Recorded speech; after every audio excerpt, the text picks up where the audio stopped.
Hey there, Filk friends. Glad to see you again. And I am really happy to present to you for their Dragon Con official debut, the Faithful Sidekicks. Today, they are here to talk all about learning to love the deadline. Hi, Hi, I'm Eric. I'm Jen. We're the Faithful Sidekicks. So this is kind of a panel talk thing that we've done at other cons because I am one of the founding members of something called February Album Writing Month.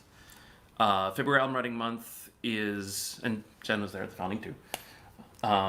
February Album Writing Month is a challenge for songwriters to write 14 songs in 28 days. So it's the 28 days of February. So one song every 2 days for an entire month, and generally write and record, which is Officially, the record is totally voluntary, totally optional, but a lot of people want to do that because the site has a real strong community sense of people who want to listen to or read the lyrics of the other contributors and comment and encourage.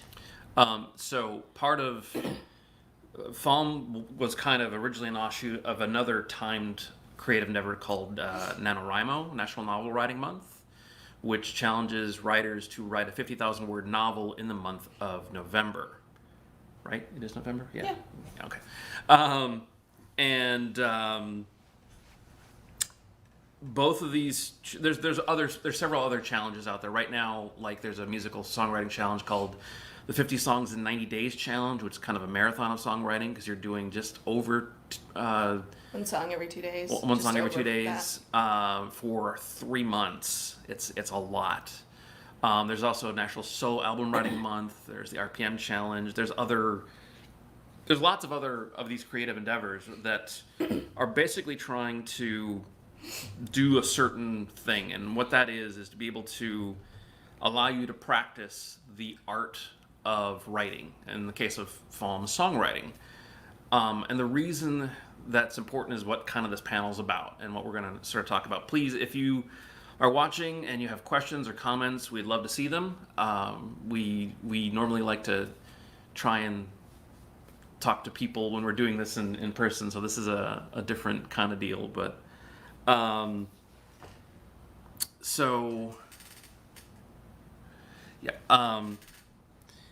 I'll start maybe with just kind of how FAWM, because FAWM is what we know best, how it kind of got started. A friend of ours, Burr Settles, who is a very, very smart individual. He is the director of research for Duolingo. But he was working on a thesis paper, I believe, and decided to give National Novel Writing Month a try. And this is back in like 2003. And he wrote 50,000 words. According to him, the writing was absolute trash. It was not good writing, but he got it done, which was the goal. Yeah, the goal was to just put words down on paper, or in this case, screen, for an entire month solid. And what he discovered was after that exercise, after typing 50,000 words, putting your brain in gear to make text on a page or on a screen, when it came to writing his thesis paper, it took him far less time and was far easier because he had spent a month just sharpening. Practicing the art of writing. But he was a songwriter, and he's like, where is the songwriting challenge for this? How do we translate that? And so he reached out to a few of us to say, hey, I want to try this thing. I want to try and do a month of songwriting. And originally I said no, because at that point in my writing career, I tended to spend about a year on a song. I would labor over it. I wouldn't let it get out the door until it was torture himself I over a song for a whole year. Because I didn't want it to go out the door until it was perfect, till it was absolutely right. Which means that I didn't get much done. I didn't do much in the way of writing. And it was always a struggle, and it always felt difficult to write. My wife, Jen, basically wouldn't let me say no, and talked me into it, and talked me. Push, push, push. Yeah. But it was super, super valuable. The first song took me like a week to write. 8 days for one song, and a challenge where you're supposed to be averaging one song every 2 days. And by the end of it, I had miscounted the number of days in the month, and we had promised to go visit your dad. Yep. And I realized I had like 7 songs left. I had half my catalog left, and I had like 4 days to do it in, or less. I don't remember what the timing was, but I know I basically did the last half in a flurry. I did like 4 songs on that drive out. Yep. I drove, you wrote. And most of them are ones that I'm not necessarily proud of and don't necessarily want to see the light of day, but one of them is one that was a song that was a style parody of a Stray Cats song about our 2 cats. And it's one that has been requested at shows for years ever since, because it's a fun song that's not real heavy or deep or anything. It's just a song about a couple of cats, and everybody wants to be a cat. And so the end result was, when I got my brain out of the way and just went with the idea and ran with it, that's when I was able to, make something quickly that I'm actually decently proud of. The things that we learned after that, and have learned, I've done FAWM every year since then. So that was 2004. Yep. So 17 years. 17 years. He's one of only 2 people who's actually done it every year. I've written well over 300 songs. We've written a good chunk together. I stopped counting at 300. I'm sure it's well over that. I know many FAWMers who've written a lot more, and so a lot of people are like, why would you write that many? You can't play that many. It just means that picking a set list is hard, and yes, picking a set list is hard. Does mean we have songs for every occasion almost. But ultimately, it comes down to practice and giving yourself permission to suck. More specifically, we all have an inner critic in our head that will try and squash our creativity before we get out the door. You play something, oh, that sucks. No, I'm not going to do that. And part of the way of getting over that perfectionist impulse is to allow yourself to just run with an idea that may or may not be good, knowing that if you don't like it, it doesn't have to see the light of day after this. But you've spent time practicing the art of putting chords down, putting lyrics down, forming them together, finding the scansion and the tempo, and finding the little guitar tricks and bass tricks and melody tricks that make things work. It's super common for musicians to want to practice your guitar, practice your instrument, practice your piano, practice singing, because it's a mechanical skill you learn over and over and over by doing. Writing is a similar sort of skill. You have to be able to take an idea and form it into a complete package. And to do that, you have to kind of run with and practice the art of doing it. And even if you end up with a song that's like, okay, that's actually pretty terrible, I don't want it, there's probably a piece of it that is useful that you can put away in your back pocket and say, all right, I liked this melodic hook, or I liked this phrasing, or I liked this set of lyrics, I liked this one line, I'm going to keep that, hang on to it. There's no ever really truly wasted effort when you're creating. It's a matter of create first, edit later.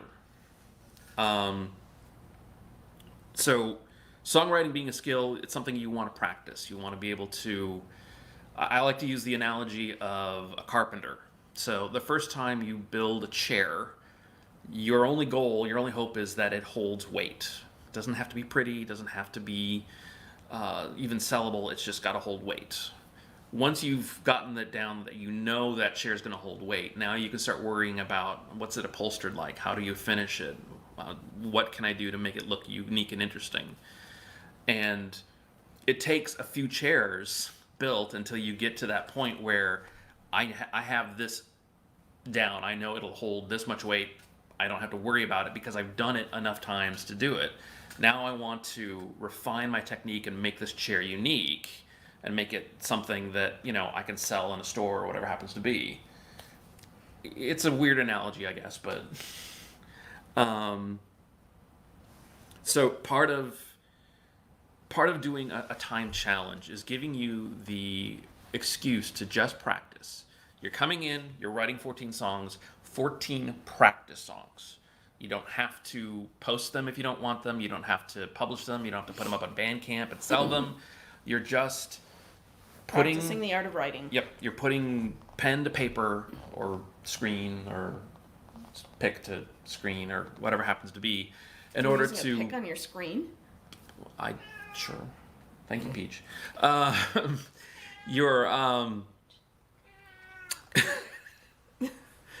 We have a cameo from our cat. Sorry about that.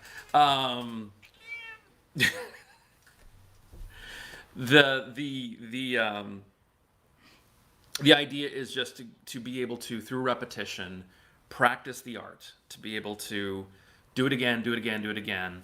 And that's also important because, so one of the slogans we have for FAWM is you can't wait for inspiration. And if you search around online, you'll find lots of quotes from fairly famous writers, producers, songwriters, you name it, that all talk about that inspiration is kind of fickle, and it really comes down to inspiration finds you when you're working. When you're busy, when your brain's in gear, when you're working on something else, that's when inspiration tends to hit. But inspiration's no good if you can't pick it up and run with it. And having the skill set to take an idea and make it into a song and make it into a novel, make it into a short story, whatever it happens to be. However, you're taking this idea and creating a finished product or a semi-finished product, that takes practice. And when that one inspiration idea comes along, it makes a lot of sense to be able to pick it up and run with it. If you've got that skill set, if you've got that practice under your belt, it's a lot easier to take that idea and work with it. We have a question? Yeah. With what you've learned from this, what is your advice to someone who has a looming deadline and must produce something they have to perform? So, that is a great question. So, we like to talk about the inner critic, and that is the thing that tends to hold you back. The thing that says, oh, this isn't good enough, this isn't good enough. We like to say, use it as like a dial and dial it back a notch. Several notches. Several notches in some cases. We do a thing in FAWM that's called a skirmish, where everyone meets on the forum at a specific point in time, and a title is announced, and you have 1 hour to write and hopefully record something. And whatever you get at the end of that hour is what you get.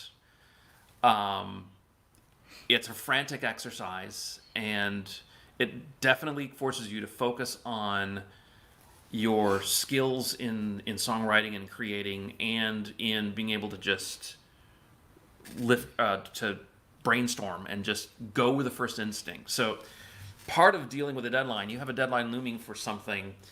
If you have a subject that it's around, the biggest thing to do is to take that subject and brainstorm it, and don't negate.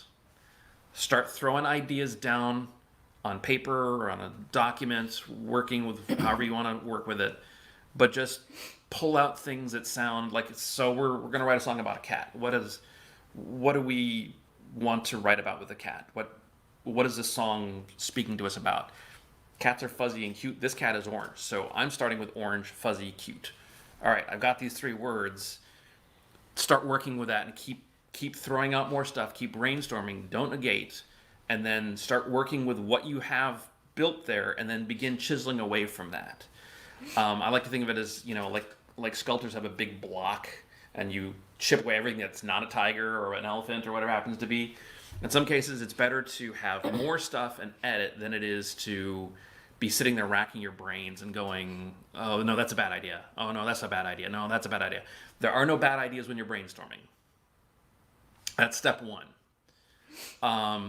Step two is if it's something you know that you're going to perform, you have to find the balance between how much you want to be adventurous versus how much you want to stay with cliches. And by cliches, I mean, so in music, you get something that's like 1, 4, 5 chords, G, C, D, G, C, D. There's nothing wrong with any of those. They're cliches for a reason. People like hearing these sort of songs. If you want to use an existing chord progression from a famous song or something like that, you don't have to play the exact same melody that band wrote, but you can use that chord progression and build on it, and you can shift it later, but it gets you a start. Once you have the ball rolling, then you've got momentum. And momentum is really kind of the key. But the biggest thing I would say is start brainstorming, don't negate, turn down the inner critic, and just, okay, this is going to be dumb, this is stupid, but I'm going to do it anyway, and I'll worry about it later. Worry about editing later. Right now, right first. And the thing that people worry about, too, is like, well, it sounds too much like this band, or it sounds too much like this song. Anytime you hear a different cover of, say, like Leonard Cohen's Hallelujah, each one sounds completely different. It's the same song, but every time you pick up something and perform it and make it your own, it's your own voice that's coming through. It's going to be different. So don't worry too much. I used to worry all the time that this chord progression sounded too much like Weezer. I can't use this. This sounds like Weezer. And what to me was a down check is a sales pitch to somebody else. Someone's like, dude, I love this song. It sounds like Weezer. Okay, yeah, that's cool. I mean, it's the other thing to, part of it too is art is in the eye of the beholder. There are things that I've written that I don't like that other people love. That very first year of FAWM, he wrote a song for Calvin Ball. Right. So one of the challenges was to write a song about a tribute song. And I love Calvin and Hobbes. And I actually decided to write a song. It was a cutesy little song about Calvin and Hobbes the chorus was all about Calvin Ball. And as soon as he was done with it, he was like, oh, that sucks. Just post it anyway. It's one of your songs. You wrote it. Good enough. Move on with life. He has gotten emails from Pakistan asking, when is this going to be on a CD? Because I really want to buy this. I don't know. Through the magic of the internet, people found it. And I'm like, all right, that's cool. This was, 2004. So it was, before that was even as prevalent a thing. But you never know who's going to like what you're creating. Yeah, and we're probably our own. Again, the inner critic is probably one of our biggest enemies in some ways because we tend to be our own worst critic. We tend to know where all the warts and the bad spots are. You'll always be the one who knows I didn't do this the way I wanted to, or this isn't great. And you have to not obsess about that. It'll drive you insane. And instead think about the good things that you're bringing forward. And the thing with the deadline, the reason that deadline is useful. So a deadline forces you to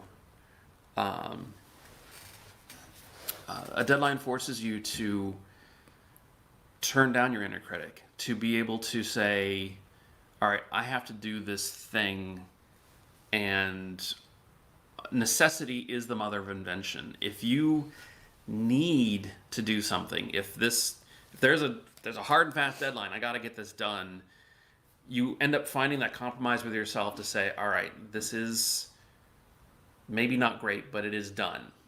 The thing is, and if you have more time in your deadline, then you can tweak, you can edit. But first, you have to get something on paper. You've got to get a quick demo recorded off. You need to have something to work with, to edit. That's why the deadline is there, to force you to get something out. Perfect is the enemy of good. I'll say it again because it's so key. Perfect is the enemy of good. And what that means is if you wait to make something perfect and you can't ever release it until it's perfect, it'll never get done. It'll never get released. Having a song that's good is better than having the theoretical perfect song that no one will ever hear. I would rather listen to someone's heartfelt, meant good song that has a word or two than have them tell me about this perfect song idea that they never sing. I would rather have the art exist than the idea of the art. Can you bring snacks for the session? Of course. Oh, I wish. One of the other things too is Miles Davis put it. There's no such thing as mistakes. I think the actual quote is, "Do not fear mistakes; there are none." The things that we commit when we write something, like, so one of the things that I've done NaNoWriMo several times, and I've done NaNoWriMo several times and written novels, and you start off with like an overview of the novel, and you're working through it, and then you find that as you're going along, you don't like the way this character is shaping up, and you begin changing things, and it turns out this one random thing you threw on paper 2 chapters back begins to loom large because it's a problem, but it's a problem that drives the story forward and drives a character forward. From a certain point of view, that character flaw or that character tweak that you put early on in the story might be a mistake, but how you handle that mistake and how you drive forward with the writing can totally change the course of that story and that song. And the same thing happens with music. You make a mistake, and the only one who really knows for sure it's a mistake is you. And it's only a mistake if you stop and flub and go, "Oh yeah, that was terrible. Let me start over." Now, don't get me wrong. It's fine to do that. People understand and forgive and whatnot. But what Miles Davis was getting at is he makes a mistake, and it's a jumping off point to try something different and experiment and allow yourself to just, hey, you know what? This is kind of cool. I have no idea what this is, but let's go with it. And that's kind of the joy of exploring creativity. For songwriting and music writing, sometimes following the mistake, following this thing that doesn't follow the preset rules, and hey, let's muck with this and see what happens. There is a song on our last CD called "I Built a Time Machine" that was written for a songwriting contest. And when I was working on it, I screwed up the chord progression. Like I'm playing this chord progression and my finger slipped by a fret and it went off. It was like, that sounds weird. Let's do it again. And I did it again. I'm like, okay, I actually like that. That's a weird little hiccup to the song, but it actually stuck in the ear as unique. It was a happy accident. Rather than like, oh no, I can't do that. I kind of took the FAWM approach of like, let's run with it and see what happens. And we kept it. It won. And like the song well enough, it's now on an album. Well, and it won second place at the song contest as well as the audience choice.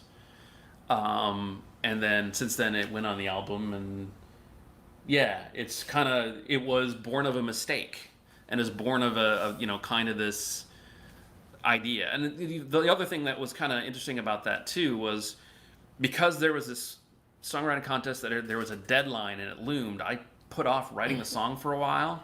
until the deadline got close. And then by that point, all right, I don't have time to re-engineer this completely. I'm just going to run with this. And I kind of told myself, what's the worst that's going to happen? Well, maybe the song won't win any awards. That's okay. There's nothing wrong with that. Am I okay with what I've created? Does this song please me? Because ultimately, when You are you're your own first audience. yeah, you're your own first audience, and only you really have the knowledge of what it is and isn't supposed to be. And I liked what it was doing, and I just decided to commit to it. And that's a big part of what a deadline forces you to do, is to make a decision and commit to it, knowing that the world's not going to end if you change your mind later. You know, we're practicing. We're putting another chair together, and maybe it'll sell, maybe it won't. The notion of practicing, you've told this story before, but I don't think you've told it in this setting. Okay. When you were assigned to harmonize something 10 times? Oh, yeah. So I went to school for music theory and composition, and in my composition course, one of the fairly common things in tonal harmony is you get a bass line and you have to harmonize it X number of times. You have like a bass vocal line, you need a melody line, and like a alto and tenor line to go with it. And the assignment was to harmonize it 10 times, and that was it. Super simple. Well, I couldn't leave well enough alone, and I strung everything together and made it into this complicated piece with counterpoint, and tried to make all 10 link together as this big, unique piece. And I brought it to my teacher, and he's like, what is this? This is not what I asked. I asked you to do homework. I asked you to just harmonize this 10 times and be done. We're not looking for Rachmaninoff. We're looking for a homework exercise. He ripped it up and told me to do it again, which I did. And at the time, I was really, really upset with him. And, it was kind of humiliating and not fun. But I had learned the lesson after that point that sometimes it's okay just to do the exercise and move on. To just practice this thing as this was a practice. I get a mulligan. I get a do-over. This is a practice. It exists. I like it. It goes over in this pile over here, and I now move on to the next thing. That practice, though, gives you exercise in. I had confidence that by the time if you give me a bass line, I can harmonize it. That's, that was the point, was building the skill of harmonizing a bass line, not trying to create a masterpiece. So,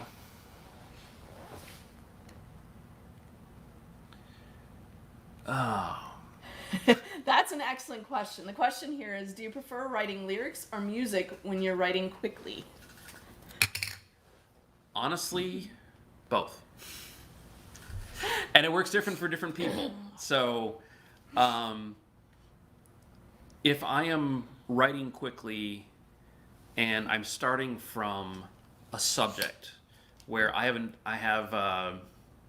so it's fairly common where people go, hey, you should write a song about Batman, or you should write a song about X, Y, and Z. So I'll have a list of like brainstorming ideas that are like, okay, Batman, or okay, this. If I decide I want to write quickly, I'll look at that brainstorming list of ideas, and that's usually when we would start with lyrics and start dumping lyrical ideas and researching in some cases. You're writing about a fandom you may or may not know as well, though we don't tend to. We usually tend to write about fandoms we know really well, but sometimes I still do research. Like when we choose to write a song about Sokka from Avatar: The Last Airbender, I rewatch through the series and make notes, every possible note I can about Sokka, so that we have that ready to just organize things into lyrics. And that actually is useful now, because I now have a mountain of notes, and I can pick and choose and go, that's cool, I want to highlight this, that's cool, I want to highlight this. But if I'm writing like from scratch with just a title or an idea, sometimes it's easier to get the lyrics going. Other times, you start thinking about the idea and you just start mucking around, playing some random notes, playing some random chords, and you'll get a vibe, and from there you start fitting. I think for me, if it's pointed at a fandom or an audience or something, it's probably easier to start with lyrics. But the beautiful thing is you've got the freedom to do it either way, and any way you want to. In FAWM, we tend to do a bunch of collaborating where people will say, all right, I'm going to do the lyrics, you do the music. And going into this collaboration, no one knows what's coming. And you talk about it, you find stuff. Some of my favorite songs that I've ever been a part of are ones that I've done with collaborators where I've sent off a set of lyrics and I have no idea what's coming back at me. But I trust, and collaboration is an effort in trust. It's a whole different panel. Collaboration is its own panel. But with writing quickly, you can use any tool that is at your disposal. Disposal. I wanted to say exposure, and that doesn't sound right at No, all. that's no. FAWM actually has some tools that we've built, like the Muse tools. That we've built, that Burr built. That Burr built. He has a doctorate in Computer science. Computer science. Yeah. I built a tool. Okay. Moving on. The tools. The tools are different tools. There's one like that is a language process aggregation of top 40 songs over the last 50 years that will generate new song titles based on these words being put together, and it'll generate 5 random song titles. And if you don't like any of those song titles, just keep hitting refresh. It'll generate 5 new ones, and so you keep going until you see a title that jumps out at you and go, "Yeah, I'll do that." He did one called "There's Talk of Soap." That was about a kid who didn't want to take a bath. Yeah, because I could, and it's. There's other tools that are like plot spline that will throw different kind of like writing plots. There's others that'll do song structure where it'll, rather than doing verse chorus, bridge chorus, it'll say do bridge, verse chorus or whatnot. It'll give you a random set of logical groupings that kind of force you out of your comfort zone.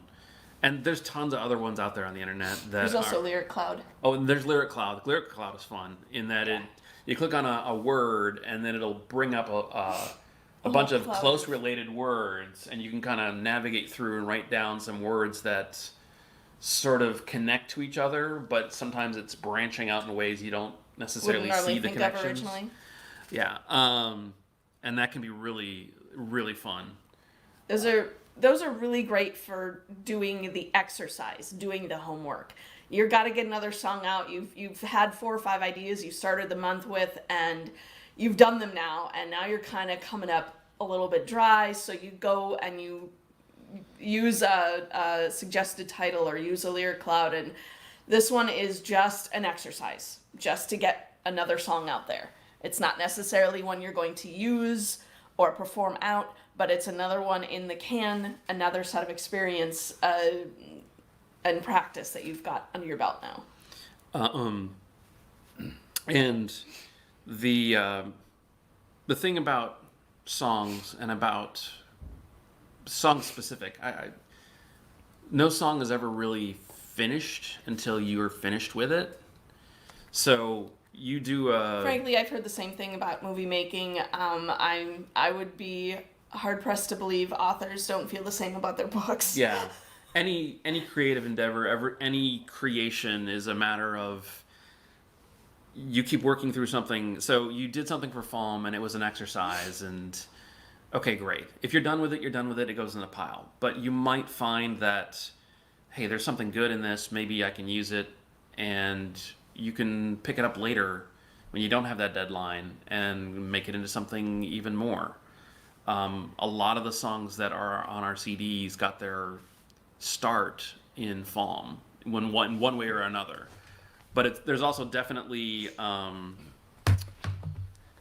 the practice of doing it over and over means that when you sit down to try and work on this song, you have a certain facility of knowing what you want something to sound like. And a couple other things that's super useful about that is you know your tool set.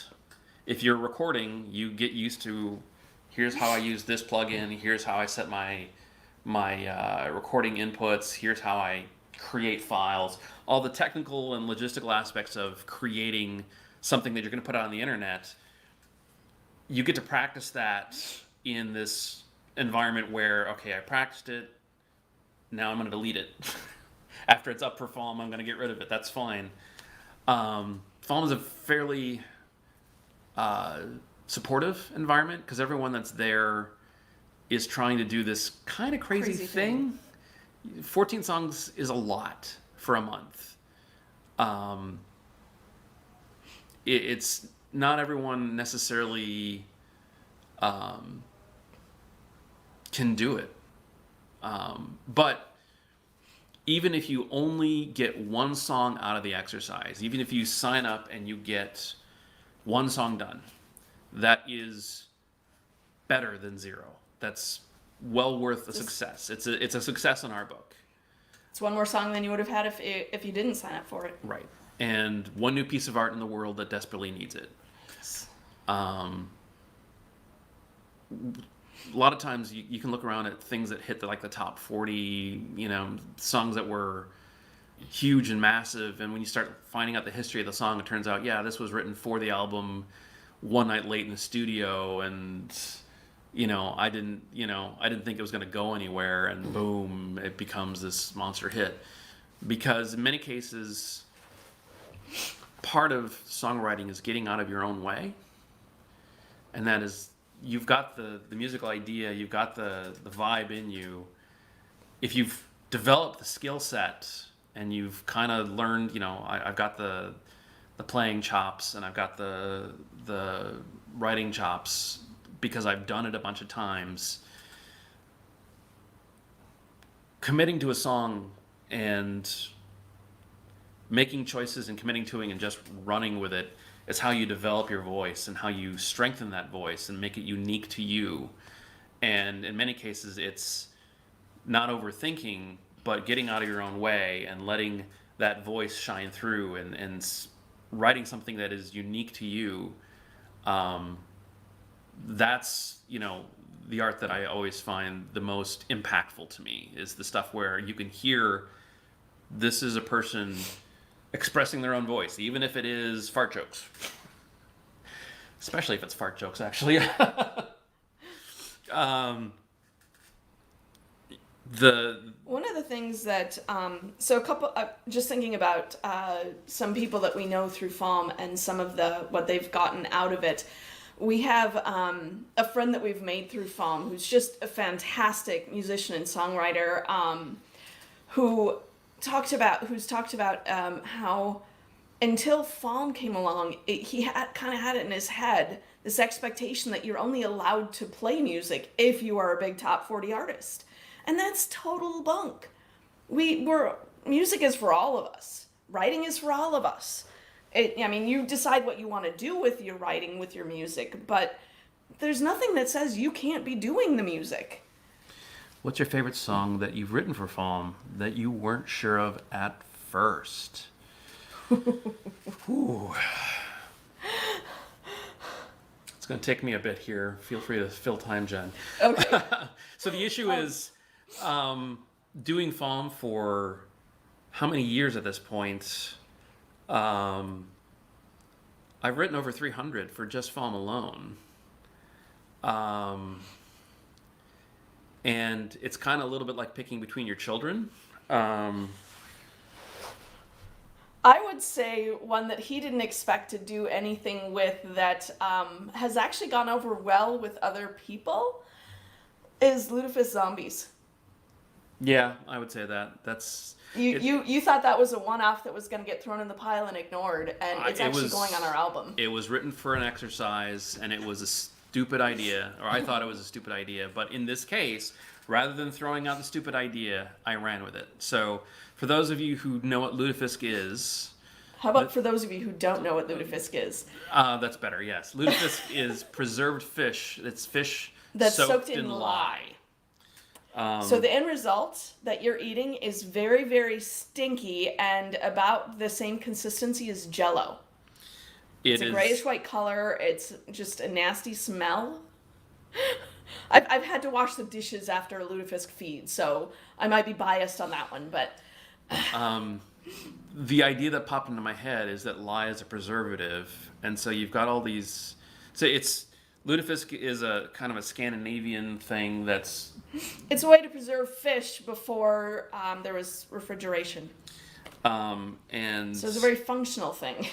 It was more popular in kind of older days in Minnesota, where we used to live, in that kind of Midwest Scandinavian areas where, a lot of Scandinavian settlers.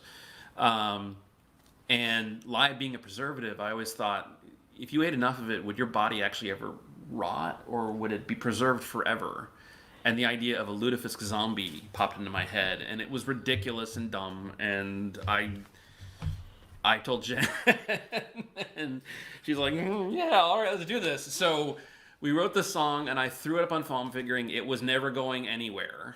And it's goofy, and it's exceedingly goofy. But it's one of those songs that does not take itself seriously at all, which is, I think, part of its charm. And enough people really liked it and wanted it that we put it on our upcoming CD, which is coming out to Kickstarter on September 29th. A little plug, slide that in there. So we have a CD coming out in September called Our Kinda Strange that has that song on it. If you want to hear this ridiculous song about zombies who have been preserved by eating so much lutefisk. And they don't want brains, they just want lutefisk. I think that probably covers that question. So another, shall we say, success or reaction that somebody's had to FAWM that I wanted to share is, we know another fella that started it. He had never written any songs. He didn't even play an instrument. But that first year he did FAWM, he still wrote 14 sets of lyrics and even sung one or two of them like into his phone to have a melody there. And I believe that same year his father had passed away, and one of the songs was In Memoriam for him.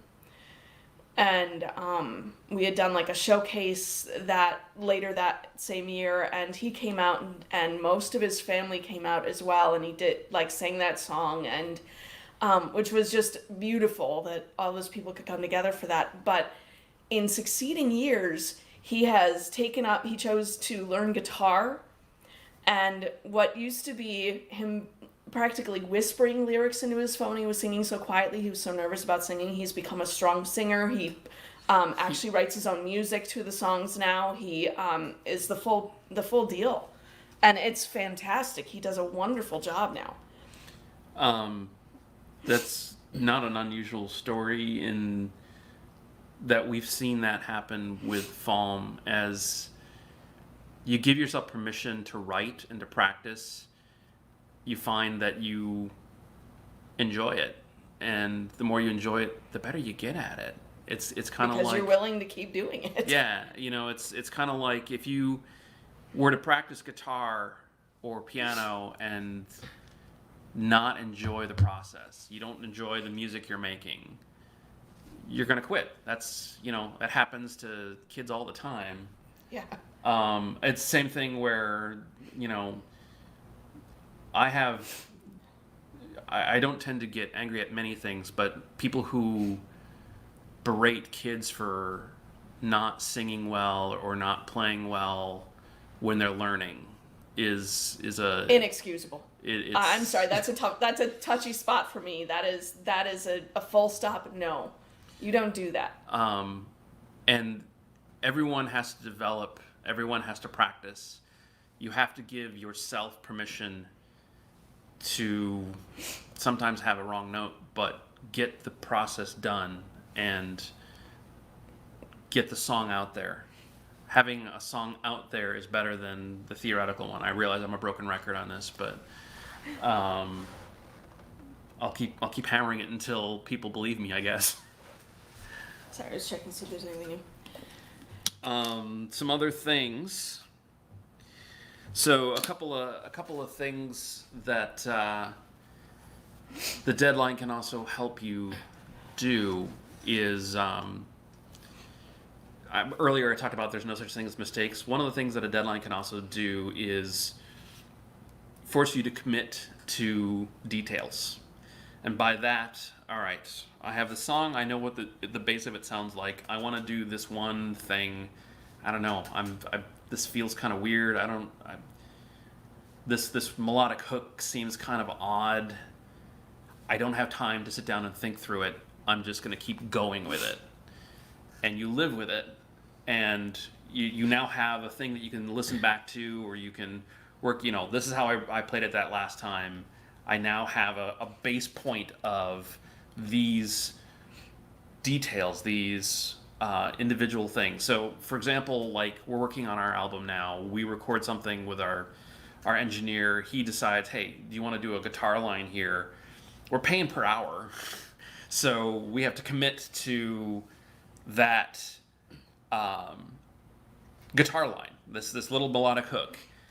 And now it's going on the record that way. And that deadline forces you to just like, you know what? I could probably play this better if I spent 6 hours doing it. But this is what we've got. We've got this deadline. We've got to go with it. That same thing happens in any kind of writing process and any kind of creating process. Is there's a point where you make a decision and you have to stick with it, and many times those details either become unique and inspirational. They become the thing that people key on. Like that thing was really cool. What was that? I'm like, or they don't end up mattering. Like this melodic line fit, it works, it doesn't sound awful, it's not changing anyone's mind about the song, but it doesn't hurt it either. Every once in a while you might commit to something that does hurt it. That's the point where you go, I'm redoing it. But having that deadline forces you to commit to that detail, commit to that change that you're going to do. What's that old expression? God is in the details?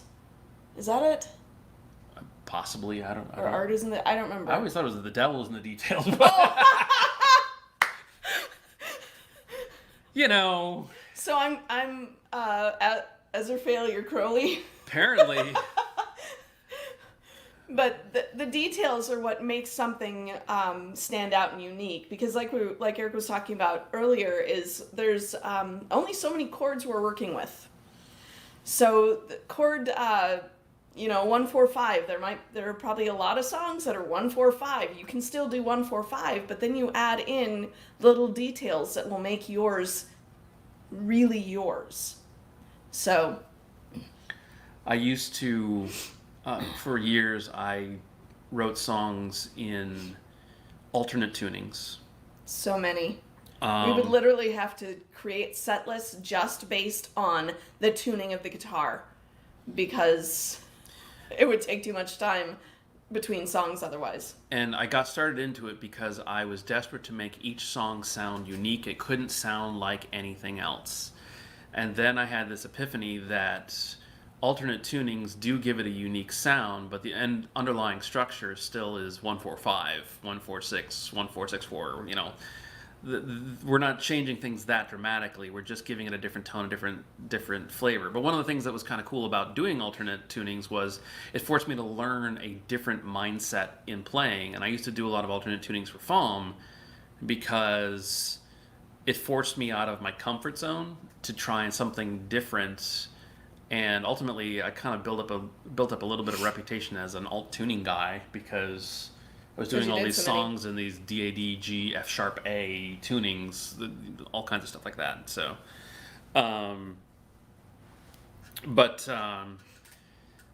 the thing to remember, and kind of the overarching thing, is a deadline is there to force you to create and relax your standard a little bit, knowing that you can always turn up that standard later.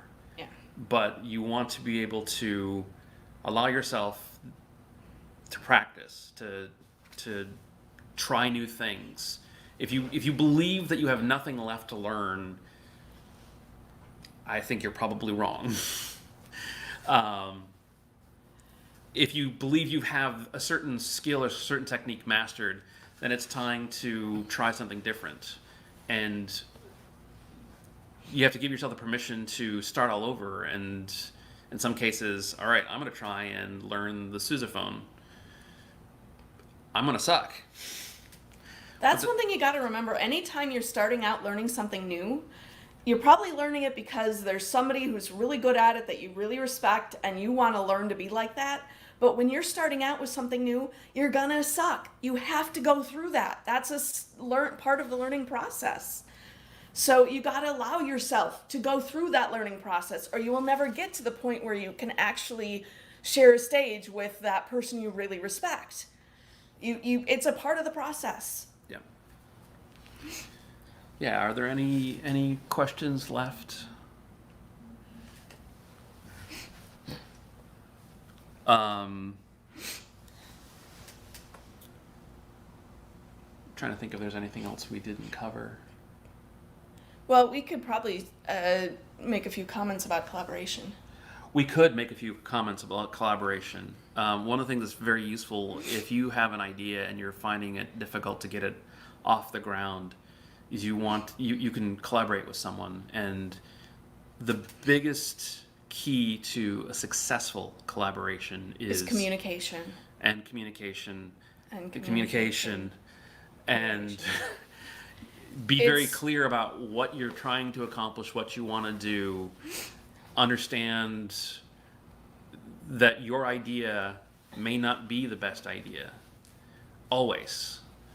Sometimes it's better to let go of a certain idea for the sake of a greater whole, of a greater piece of the song. That's one of the hardest things to do is, I really like this idea, I want to run with it. But if it impedes progress or impedes things, you have to kind of hold it up to the light and say, how good is it really? But ultimately it comes down to... It's not about me, it's about the song. It's not about me, it's about this piece of artwork. Right. And communicating and making sure that you're on the same page in how you're doing things and everyone is clear about how they want to accomplish things. The best collaborations that we've seen, the ones that seem to be the most satisfying, the ones that are from alike I was just about to mention artists, that too. Where your strengths are in different areas. So whether it's somebody who's really strong at writing lyrics and somebody else who's really strong at writing music, or whether it's people from different genres, like you've got somebody who normally does alt folk and somebody who does speed metal working together. It's where the disparate parties involved in the collaboration are each bringing something unique to the table. Those are usually the richest collaborations. And they're ones where you also have to have a certain level of respect. Same way that, Yes, you need to be able to respect your partner. You put a song out there and some random Yahoo on the internet comes in and trashes it. Why would you take that seriously? You have no reason to respect that random Yahoo's opinion of this piece of work because you don't know who they are, where they're coming from. You don't know their skill or ability in creating something of this nature. If I write a country song and I get feedback from like a heavy metal artist who's telling me that the song's not fast enough, it's kind of, there's a certain amount of, you have to understand their taste and where they're coming from, what their skill level is.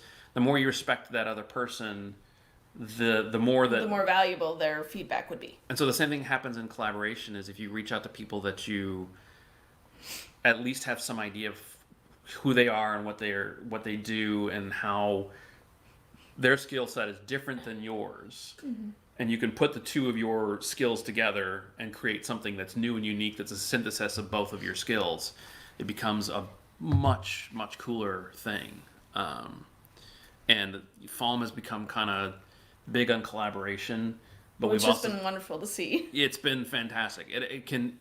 Collaboration has its own hiccups, and like I said, we could do a whole panel on collaboration. But if you find yourself up against a deadline and you're still you can't brainstorm your way out of it, you can't turn down the inner critic enough, maybe think about trying to reach out to a collaborator and see if maybe the two pieces can come together and create something new and unique. Don't get me wrong, collaboration requires as much work, if not more, than doing everything yourself. But it's a different kind of work, and it's a lot of communication. Any other questions? Sorry, I realize it looks like we're really hunching over when we're looking for questions. It's because the camera's right in front of us, but the laptop where the questions show up are down to the right.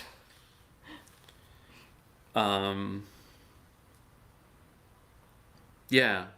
Don't worry about deadlines, except for use them as a way Use of them as a practicing. tool.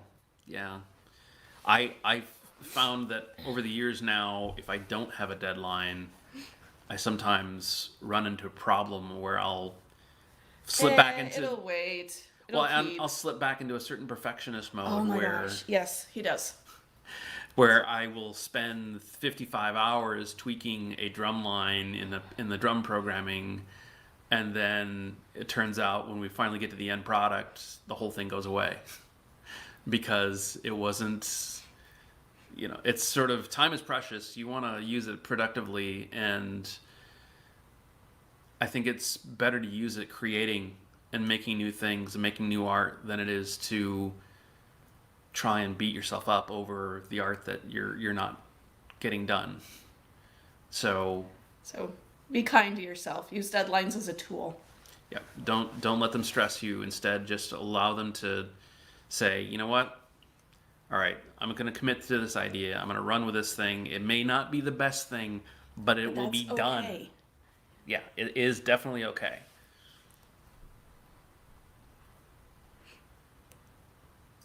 All right. Well, thank y'all so much for coming out.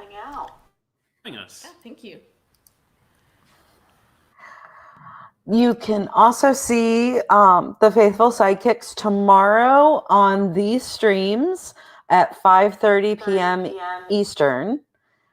All times are Eastern for us because I'm sitting in Atlanta. Thank y'all again for coming out. Coming up next will be our Fresh Filk debuts, where we had actually asked a few folks who had never had the opportunity to come to DragonCon before to do 2x10 sets, so 2 songs or 10 minutes worth of content.